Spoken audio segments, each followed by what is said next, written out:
அனைவருக்கும் வணக்கம். இங்கே மேடையில் உட்கார்ந்துருக்கிறத ஒவ்வொருத்தரையும் தனித்தனியாக சொல்லாமல் பெரியோர்கள் நம்முடைய பிராமண சமூகத்தை வாழ்த்தி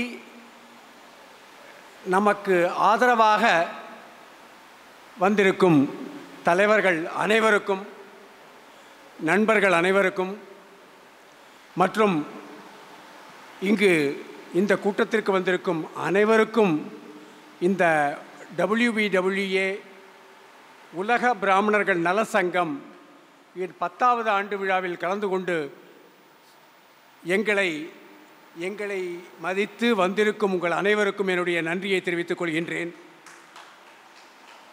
இந்த சமயத்தில் சில விஷயங்களை மட்டும் நாம் சொல்லி, பெரியோர்கள் அனைவரும் வந்திருக்கும்போது நான் அதிகமாக பேசுவது அதிக பிரசங்கியாகிவிடும். நான் அதிகமாக பேச அவசியமில்லை. இந்த மேடையில் திரு SG சூர்யா அவர்கள் பேசியது போல் சில விஷயங்கள் நான் சொல்ல விரும்புகின்றேன். நான் கணக்கெடுத்தபடி அது 3% இருக்கட்டும், 2% இருக்கட்டும், 4% இருக்கட்டும், நம் பிராமணர்கள் ஒற்றுமையாக 75% வாக்களித்தால் தமிழ்நாட்டில் 75 அசெம்பிளி தொகுதியை தலைவிதியை நிர்ணயிக்கக்கூடிய சக்தி நமக்கு இருக்கிறது. ஏனென்றால் நீங்கள் எடுத்துக்கொண்டு பார்த்தீர்கள் என்றால் 75 தொகுதிகளில் 8000 வாக்குகளுக்கு குறைவாகத்தான் அந்த வின்னிங் லீட் என்று சொல்கிறார்களே, வெற்றி பெற்றவருக்கும் அது அடுத்தவருக்கும் அது 75 தொகுதிகளுக்கு கீழே தான் இருக்கின்றது. நம்மை பொறுத்தவரையிலே 75 தொகுதிகளுக்கு அதிகமாக எல்லா தொகுதிகளிலுமே 8000 வாக்குகளுக்கு அதிகமாகத்தான் இருக்கின்றது. அவர் சொன்னபடி நமக்கு வேண்டியது நமக்குள் ஒற்றுமை, அனைவரும் கலந்து அனைவரும் ஒன்று சேர்ந்து நமக்காக, நம்முடைய சமூகத்திற்காக, நம்மை ஆதரித்து நமக்காக பொருளாதாரத்தில் நலிந்தோருக்கான 10% இடஒதுக்கீட்டை நமக்கு அளித்த பாரதிய ஜனதா கட்சிக்கு தான் வாக்களிப்போம் என்று நாம் அனைவரும் முடிவு செய்வோம். எங்கள் உலக பிராமணர்கள் சங்கத்தை பொறுத்தவரையில் நாங்கள் தீர்மானமாக இருக்கிறோம். பிராமண சங்கம் அனைவரும் எங்கள் பொறுத்தவரையில் நிச்சயமாக 100% பாரதிய ஜனதா கட்சிக்குத்தான், பிரதமர் மோடிஜியின் தலைமையில், மாநில தலைவர் அண்ணாமலை அவர்களின் தலைமையில் உள்ள பாரதிய ஜனதா கட்சிக்குத்தான் வாக்களிப்போம் என்று உறுதியளிக்கிறேன். இதன் மூலம்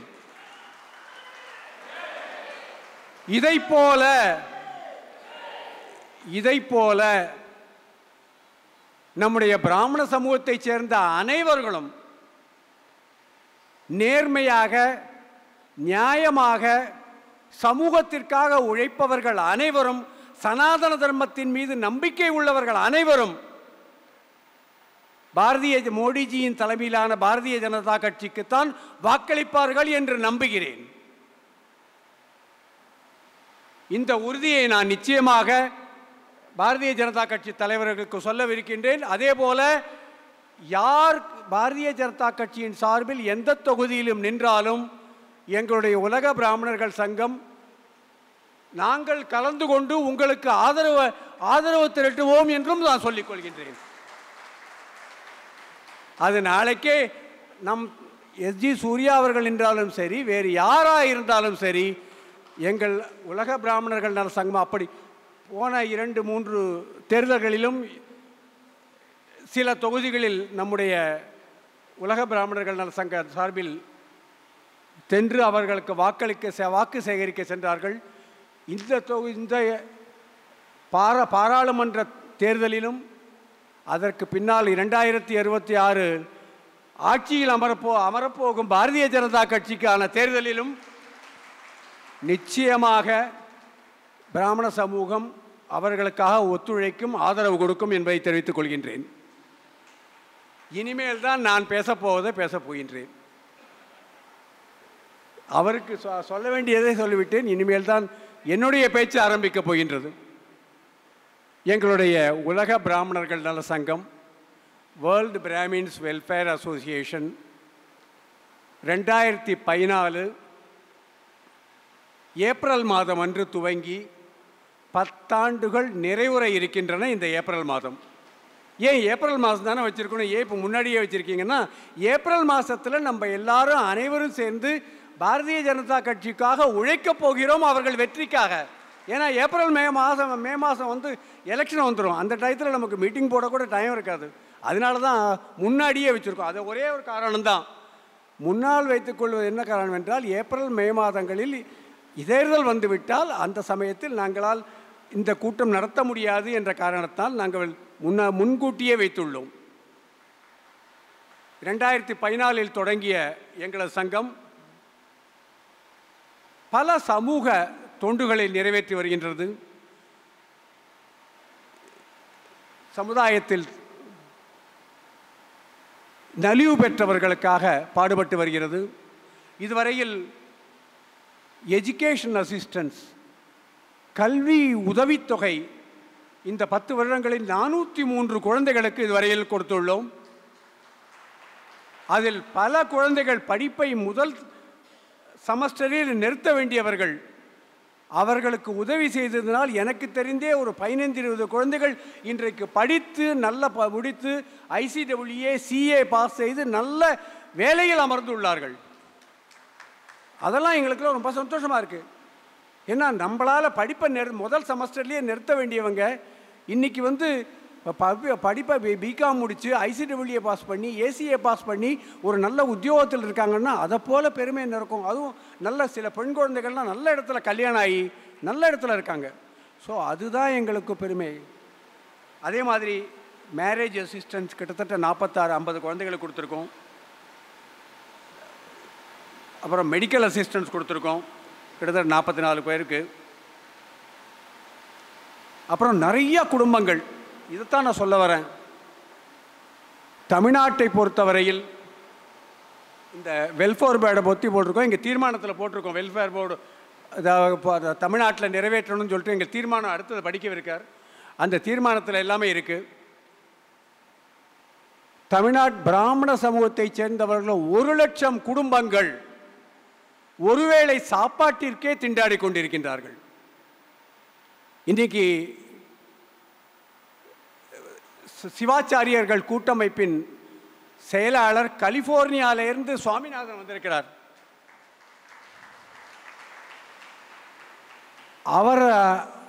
அவரை கேட்டால் சொல்லுவார், ஆயிரக்கணக்கான கோவில்களில் இது பண்ணவே முடியாது, பூஜை பண்ணுறதுக்கு கூட இல்லாமல் அவங்க சாப்பிட்றதுக்கு முன்னாடி அந்த அன்னத்தை எடுத்துகிட்டு போய் சுவாமிக்கு நைவேத்தியம் பண்ணிவிட்டு அதுக்கப்புறம் சாப்பிட்ற நிலைமை இருக்குது, ஒருவேளை சாப்பாடு. அது மாதிரி ஆயிரக்கணக்கான வைதிகர்களில் கூட இருக்கிறவங்கெல்லாம் எவ்வளவு பேர், லட்சக்கணக்கு, எனக்கு தெரிஞ்சு 1 லட்சம் குடும்பங்கள், அதாவது 4 லட்சம் குடும்பங்கள் சாப்பாட்டிற்கே திண்டாடி கொண்டிருக்கு, வாழ்வா சாவா என்று இருந்து கொண்டிருக்கும் நிலையில் இன்னைக்கு சொல்கிறாங்க ஆரிய ஆதிக்கமா. என்னடா ஆதிக்கம்? எப்படி ஒரு ஜாதி துவேஷத்தில் நடந்து கொண்டிருக்கிறது நாடு. 108 வருடங்களுக்கு முன்னால் ஆரம்பிக்கப்பட்ட இந்த ஜாதி துவேஷம், தூண்டிவிடப்பட்ட ஆங்கிலேயர்களால் தூண்டிவிடப்பட்ட ஜாதி துவேஷம் இன்று தலைவிரித்து ஆடிக்கொண்டிருக்கின்றது. 115 வருடங்களுக்கு முன்னாலே இந்த தமிழ்நாட்டிலே சுதந்திர போராட்டத்திற்காக பாடுபட்டவர்களில் முக்கியமானவர்களாக இருந்தவர்கள், அதுவும் தீவிரவாதிகளாக இருந்தவர்கள் பிராமணர்கள். வீரவிளக்கு வாவேசு ஐயரை எடுத்துக்கொள்ளுங்கள்,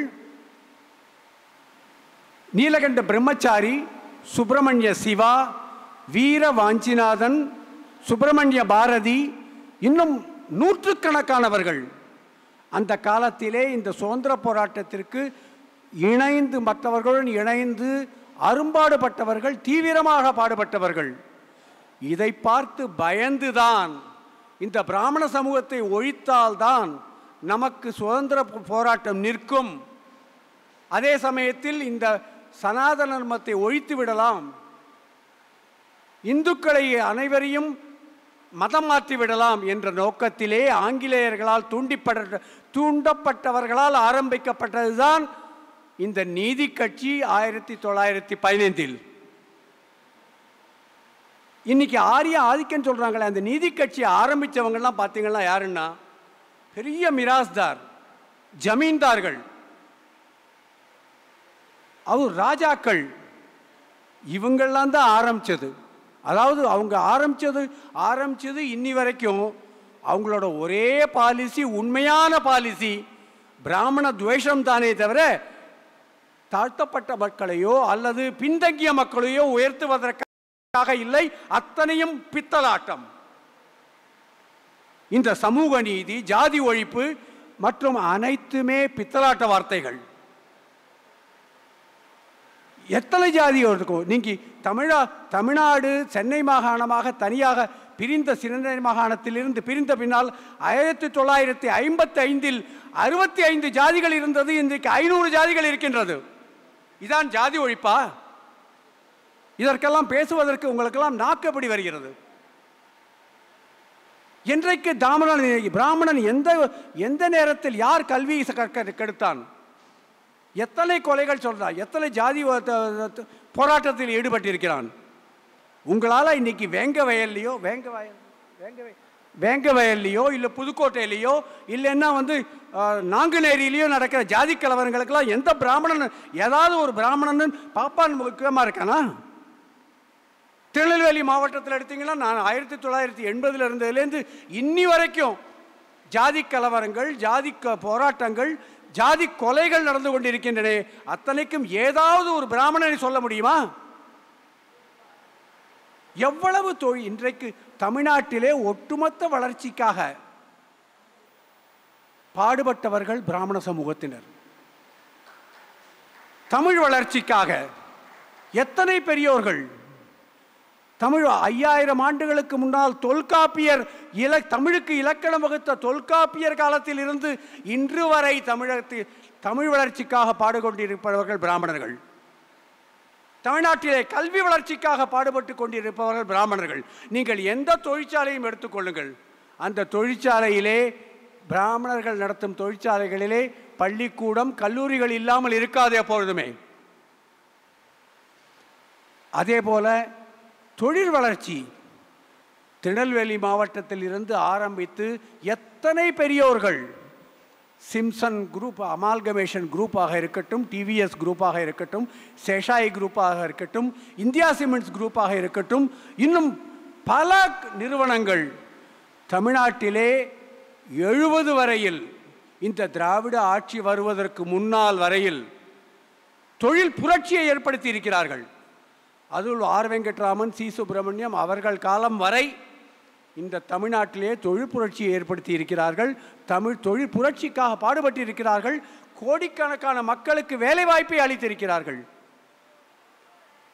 அதே போல இந்த சுதந்திர போராட்டத்திற்காக இன்றைக்கு பாடுபட்டவர்கள் பிராமணர்கள், கல்வி வளர்ச்சிக்காக பாடுபட்டவர்கள் பிராமணர்கள், தமிழ் வளர்ச்சிக்காக பாடுபட்டவர்கள் பிராமணர்கள், இன்று இந்தியாவின் ஒட்டுமொத்த வளர்ச்சிக்காக பாடுபட்டு கொண்டிருப்பவர்கள் பிராமணர்கள். அமைதியை விரும்புவார்கள். ஆனால் இந்த அமைதியை விரும்பி என்ன பிரயோஜனம்? மீண்டும் இப்படி நடக்கும் அட்டூழியங்களை பார்த்தால், அதாவது ஒரு அமைச்சர் சொல்கிறார் பிராமணர்கள் முடிச்ச வைக்கலாம். என்ன ஒரு கேவலம்! இவங்கெல்லாம் அமைச்சர்களா? ஒரு எம்பி சொல்கிறார் பிராமணர்களுக்கு 49.5% ரிசர்வேஷன் போகுது, மித்தம் 50.5% பிராமணர்களுக்கு போயிடுதுன்னு சொல்லிட்டு. இவங்கெல்லாம் எம்பியா? மெம்பர் ஆஃப் பார்லிமெண்ட்டுக்கு பதிலாக மெம்பர் ஆஃப் சம்திங் சேர்த்துக்கணும். இவங்கெல்லாம் எம்பியா? அதே மாதிரி ஒரு செய்தி தொடர்பாளர், திராவிட திமுக கழகத்தின் செய்தி தொடர்பாளர் சொல்கிறார், என்றோ ஈவேரா சொன்னபடி பிராமணர்களை இனப்படுகொலை, 40 லட்சம் பிராமணர்களை இனப்படுகொலை செய்திருக்க வேண்டும் என்று சொல்கிறார். இதற்காக எவ்வளவோ கம்ப்ளைண்ட் கொடுத்தும் எந்தவித நடவடிக்கையும் எடுக்கவில்லை அவர்கள் பின்னால். நம்முடைய திராவிட கட்சியின் முதலமைச்சர் சொல்கிறார் ஆரிய ஆதிக்கத்துக்கு எதிரானவர்கள். ஆரிய ஆதிக்கம் எங்கேருந்து வந்தது? யார் ஆரியர்? ஆரியர் என்ன ஆதிக்கம் பண்ணாங்க? என்னைக்காவது ஆதிக்கம் பண்ணியிருக்காங்களா? எத்தனை பேரை கொலை செஞ்சுருக்காங்க, எத்தனை கொள்ளைகள் ஏற்பட்டிருக்காங்க. இந்த தமிழ்நாட்டில் கொலைக்கு எவ்வளோ என்ன செய்திருக்கிறார்கள். அமைதி எப்பொழுதுமே பிராமணர்கள் நாட்டிற்காக பாடுபடுபவர்கள், அமைதியை விரும்புபவர்கள். ஆனால் எங்களை மீண்டும் வாஞ்சிநாதனை உருவாக்க, மீண்டும் வீரவிளக்கு வாவேசு ஐயரை உருவாக்க, மீண்டும் நீலகண்ட பிரம்மச்சாரியை உருவாக்க, மீண்டும் சுப்பிரமணிய சிவாவை உருவாக்க தயவு செய்து எங்களை தூண்டாதீர்கள் என்று நான் வெறும் பணிவன்புடன் கேட்டுக்கொள்கின்றேன். முடியாது, கிடையாது. எவ்வளவோ வாஞ்சிநாதனை உருவாக்க முடியும். ஆனால் நாங்கள் எப்பொழுதுமே அமைதியை விரும்புபவர்கள், நாட்டின் முன்னேற்றத்திற்காக, தமிழ்நாட்டின் வளர்ச்சிக்காக, இந்திய தேசத்தின் வளர்ச்சிக்காக பாடுபடுபவர்கள். நிச்சயமாக அதைத்தான் நாங்கள் விரும்புகிறோம். தயவு செய்து உங்களை அனைவரையும் நான் கேட்டுக்கொள்கின்றேன். நீங்கள் அனைவரும் நம்முடைய சமூகத்தை காக்க, சமூக வளர்ச்சிக்காக, இன்றைக்கி 22ஆம் தேதி அன்றைக்கி ராமர் கோவில் இதில் அயோத்தியில் உருவாக போகிறது, கும்பாபிஷேகம் நடக்க போகுது. எவ்வளோ பெரிய விஷயம். ஸோ இந்த மாதிரி ஒரு புண்ணிய புருஷர்கள் இருக்கிற காலத்தில் இருக்கோம். ஸோ அதனால் நம்ம இந்துக்களுக்காக, இந்து சமயத்திற்காக, பிராமண சமூகத்திற்காக உழைக்கும் இவர்களுக்காக நாம் அனைவரும் ஒன்றுபட்டு அனைவரும் 100க்கு 100% வாக்களிக்க வேண்டும். இரண்டாவதாக, நமக்காக பாடுபடும் கட்சியான பாரதிய ஜனதா கட்சிக்கு, மோடிஜியின் தலைமையிலான பாரதிய ஜனதா கட்சிக்கு வாக்களிப்போம் என்று உறுதி கூறிக்கொண்டு உங்கள் அனைவரிலிருந்து விடைபெறுகிறேன். நன்றி, வணக்கம்.